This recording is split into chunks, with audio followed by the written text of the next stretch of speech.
Morning, guys. Welcome to Coffee Chat.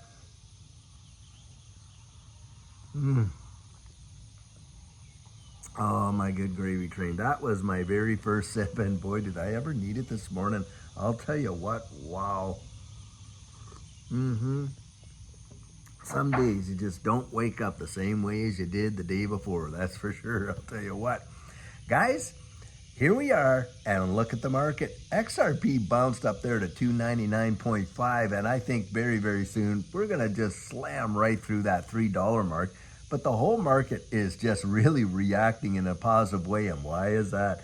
Well, it sounds like they've hammered out some deals with the Genius Act and the Clarity Act.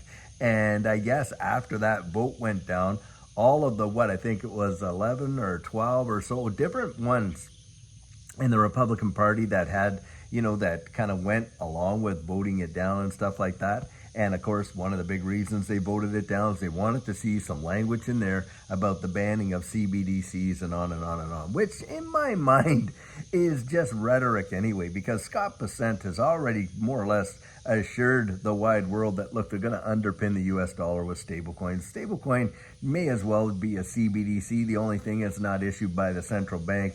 It's a store of value, medium of exchange, unit of account. So basically you're dealing with the same thing. But of course, it's the psychology of the whole deal. So needless to say, after they voted that down, I guess they all ended up in the Oval Office there. And boy, were they ever hammering out the deal. Remember what I said last night?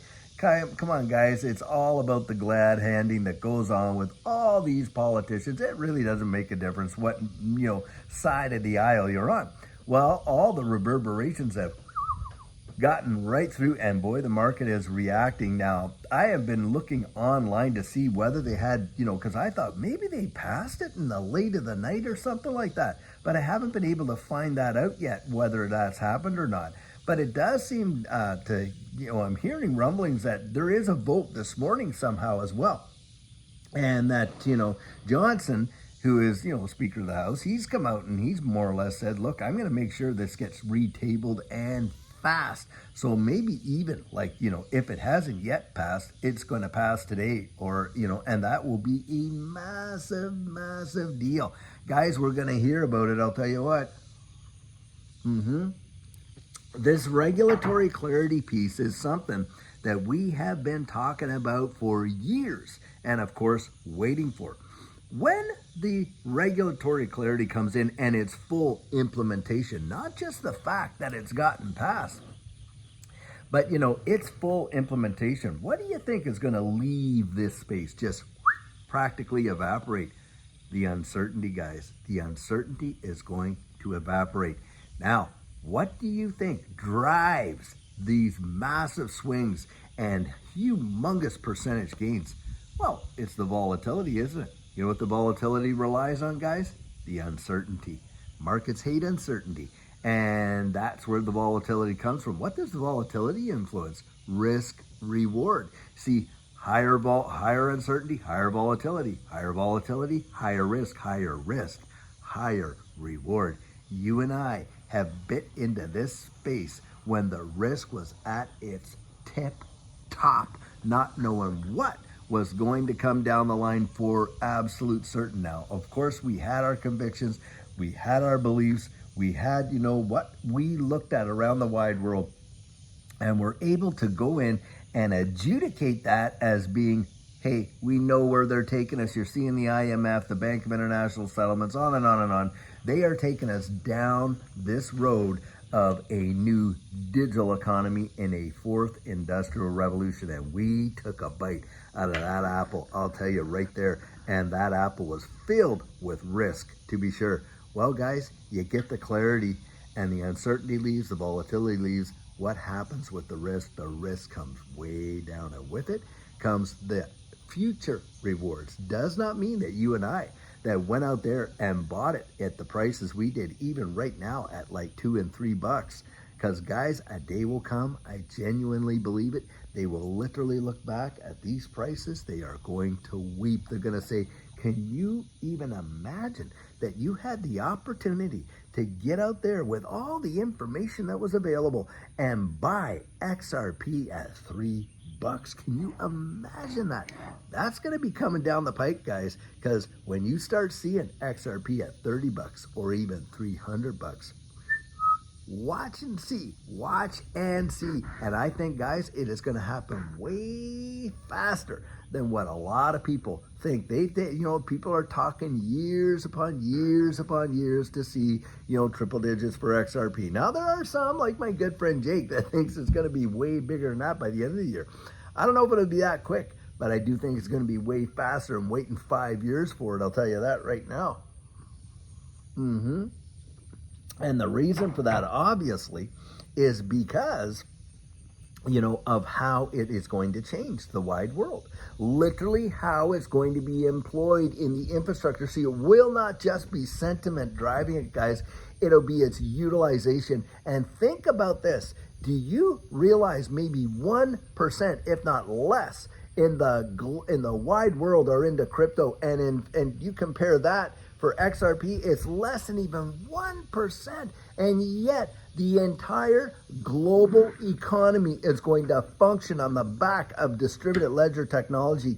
And when that massive amount of people get in there and start using it, and the XRP ledger is literally going like greased lightning, you just imagine what the prices are going to be at that point. Unbelievable. I don't even think you can actually get there in terms of that. And of course, for me, it's not just what the dollar value is of it, right? Because it's, $1,000 5 years from now is $1,000, as I like to say. It's what will that $1,000 buy you 5 years from now? See, it's going to be its purchasing power. And think about this. We may not even have to ever sell it. Can you imagine? Because if you want to buy stuff with it, you may be able to use it itself. That's right, like in Dubai. In Dubai, of course, you can get paid in XRP, you can pay your bills in XRP, you can buy a house with XRP, you can buy a car with XRP, you can get your restaurant food with XRP. I mean, you can do anything practically with XRP. And imagine that on a global scale. That's why I say you may not ever have to sell it, because it will become an instrument of itself. And think about this. If it gets that kind of clarity, like what stocks have, with stocks, you can borrow against your stock, get a loan from the bank. Bank uses that collateral, right? And you don't sell it, you just borrow against it and utilize those funds to, purchase your businesses or do this or do that. And by the way, no capital gains tax on loans, are there? Nope, no, they're not. And, and then if the price of it does, change or whatever, well, the bank doesn't come after you and say, oh, we need more collateral or we're going to liquidate you like they do in this space. Guys, it could change the way the lending and the decentralized finance happens, so that, hey, if we did borrow against it, they're not going to come back and say, oh my goodness, it dropped 10%, come up with 10 more percent, or we're liquidating you, and all this kind of stuff like they do in the space now. I think that right there will change, wow, the fortunes of many. We will not maybe even have to sell it, because we'll be able to borrow it against it, borrow what we need out of it, take the equity out of it. And that's what a lot of wealthy do, guys, and never have to pay the capital gain and utilize those funds, to go out there and buy revenue generating businesses. Number one, go out there and do your philanthropic, missions and stuff that you like to do. Go out there and maybe be able to have, some of those things that you've wanted to be able to do in your life. I mean, especially as you get older. Look, come on. When I look at that, I'm 57 years old.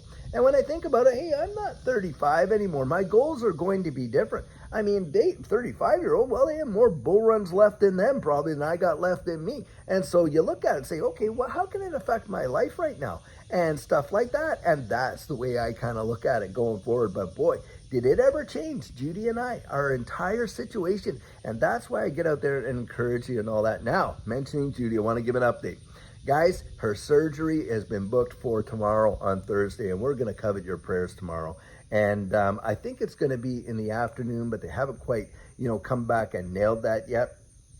Now, I do have a few people I'm going to be reaching out to today that, I wanted to see, what exactly time-wise and things like that I may have to adjust your coaching appointment. But don't worry, if we do adjust it, we'll get it done this week. That's my hope. I'm thinking that I might move them from today into Saturday if I need to do that. And I appreciate your grace. For those of you that are scheduled, I appreciate your mercy there, that allowing me to do that, because, you know, it's a big, big deal. Family has to come first, guys. Your family should be coming first, and all that kind of stuff. And you know, and all that kind of stuff. And, you know, so I'm going to give you updates. Don't worry, I will give you updates on how Judy is doing. But, you know, she's still, you know, kind of going through that pain, but, you know, they're getting it in for that surgery. And my guess is, hey, the recovery time after the surgery is not going to be so pleasant either. And on top of that, she's going to have to go through physio and stuff like that. And for those who don't know, Judy stepped in a major pothole, twisted her ankle up so bad that she tore the ligaments there. And she went to, you know, the ER, and they had, you know, did what they could do and said, listen, you got to get into an orthopedic surgeon or whatever it is and get that, you know, taken care of. And so we've done that, and she's getting it done. And I really value all the support you guys are giving us. Look, right now is an exciting time for everybody in this space, but you still got to get out there and live your life. Do not allow yourself get so distracted that you don't enjoy the passage of it, the moment. See, guys, it's not only about the destination, it's about the journey. It's about the journey. Don't forget these big time moments when you sat there with the person you loved and you dreamed and you dreamed and you dreamed. And look, guys, those dreams are just about to become a reality right there. I'll tell you what. So guys, until later on, when we're going to have another fantastic video for you, have an amazing one and take care.